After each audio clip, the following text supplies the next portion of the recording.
The National Association for the Advancement of Colored People is what NAACP means. It was an organization that was founded a great while ago. W.B. Du Bois was one of the many founders of the organization. And essentially the goal of NAACP is to make sure that people of color, not only black people, are advanced educationally, economically, and politically. And that includes educating them about their rights as humans, as well as informing them of methods in which they can achieve justice. I think it's just, social change towards colored people and making advancements in laws specifically. Like a lot of their initiatives align with bills and different things that will help prove to make laws, to make change. It's not just, having like a forum to speak, but it's also a forum for political change.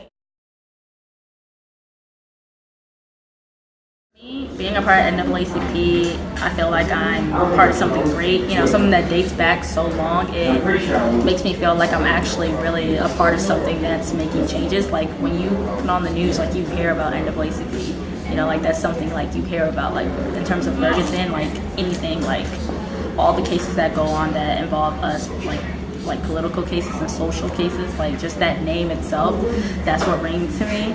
And then, I've always wanted to do things that involve change, so I was like, NAACP sounds perfect,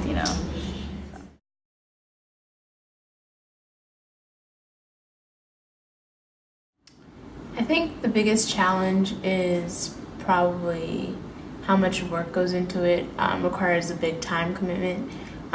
My course load is kind of heavy right now, and I have like a couple jobs, so that plus sitting on an e-board.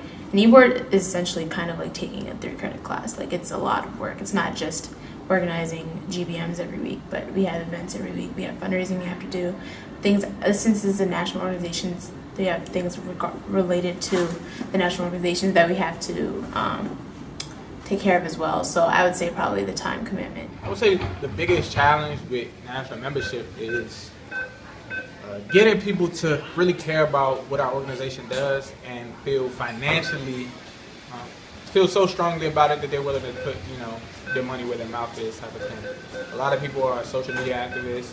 A lot of people are really concerned about things and they express concerns about things. But at the end of the day, mobilization, organization, all kinds of advocacy is not free. It's not cheap. The biggest challenge is identifying that everybody's methods of seeking justice and equality and educating people on certain issues may not be the same method that I think is the best appropriate. And so learning to have constructive conversations about how we should go about enacting different things is something that I definitely struggle with when I don't see eye to eye with people on how we should do things.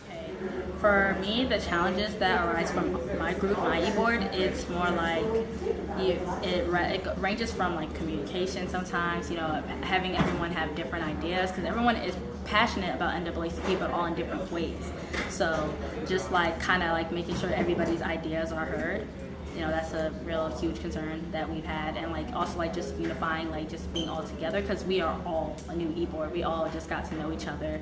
So like in terms of that, it's just like it's a challenge, but it's also like a growth at the same time.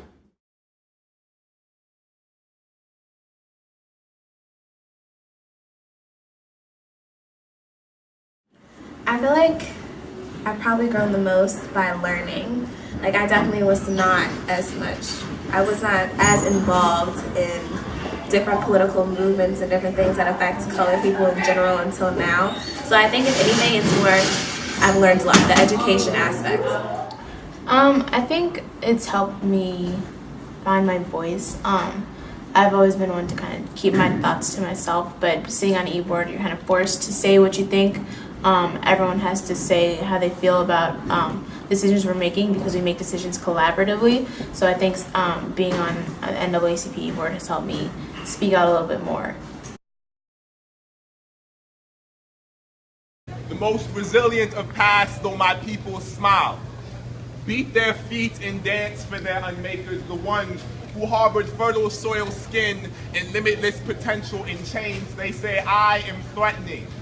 They say suspect, misfit, must fit description, brown skin, colored, boy, black boy, Emmett Till, Trayvon Martin, Jordan Davis, Amadou Diallo, niggers threaten them, they say. And perhaps you're right.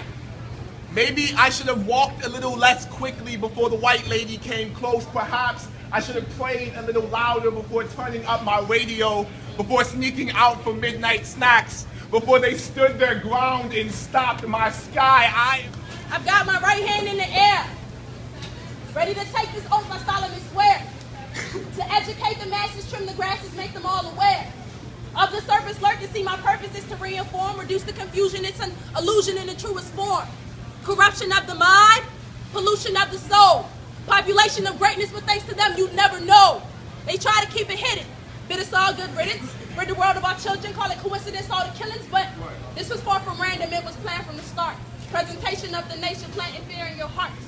And once it gets planted, man, it just spread like disease. What they won't spread is knowledge in hopes of keeping the peace. Because if you knew what I knew, it would throw off the balance. Man, the truth's harder to swallow than SGA president, I don't want me to brag. Thank you. No. So the reason I'm up here. and he's running away, he still has to physically apprehend him and then ask him certain questions before he can even use deadly force. That's the one thing I wanted to point out when it comes to solution. Example, having a teach-in in STEM instead of buying food, and we can't just have these conversations just closed off. Because I think even before this whole Ferguson thing happened, a lot of us were organizing, a lot of them were talking. Been talking about the birth saving thing all last year. I think that's something we can all get on board with.